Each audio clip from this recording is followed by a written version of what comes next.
This is Benjamin Hall with ShaleCast, giving you a quick tour of how to get started with ShaleCast. There are really only two steps that you need to do. The first is to find your well, which you can do right here on the home page, and the second is to create your account. We'll do both of those things together really quickly. So let's work with a sample well that we have in mind, one in Louisiana in Sabine Parish called Meriwether. So I'm going to start by putting my cursor here and typing M for Meriwether, and you can see that results begin to populate as soon as I start typing, and the further I go, the more those results narrow and narrow to what I'm looking for. So now I'm seeing a lot of Meriwether results already, and I see the one I'm looking for in the list, Meriwether 24/9/13. So if I click on this right now, it will take me to the sign up page.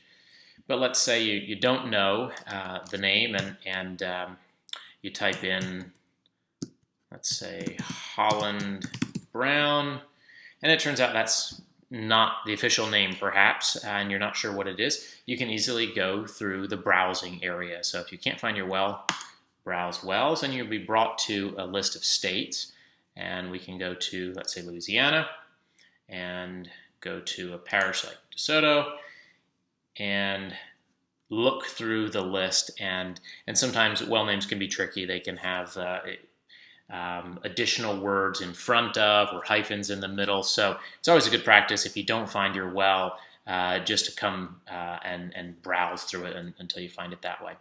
Let's go back to the home page now and go back to our Meriwether well,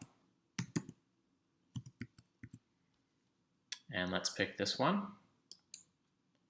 And now it takes me to the sign in page, and you can see the well that I selected is pre-populated here, and Louisiana and Sabine confirming the information that's correct about this well. The second step then is to create your free account. Go ahead and do that right now. Let's call it test.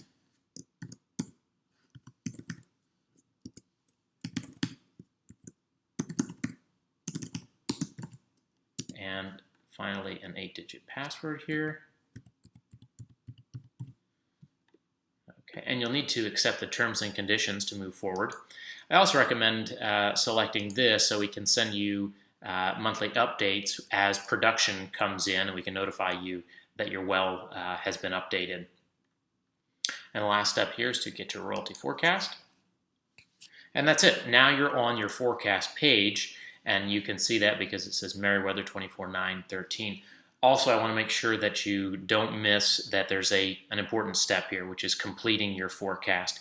We need to have, at a minimum, your decimal well information and a couple of pieces from your royalty statement in order to give you an accurate royalty forecast. But in order to get going, that's all you need to do. And if you want to learn more about completing your forecast, there's a subsequent video for that. Hope you enjoy ShaleCast. Thanks so much.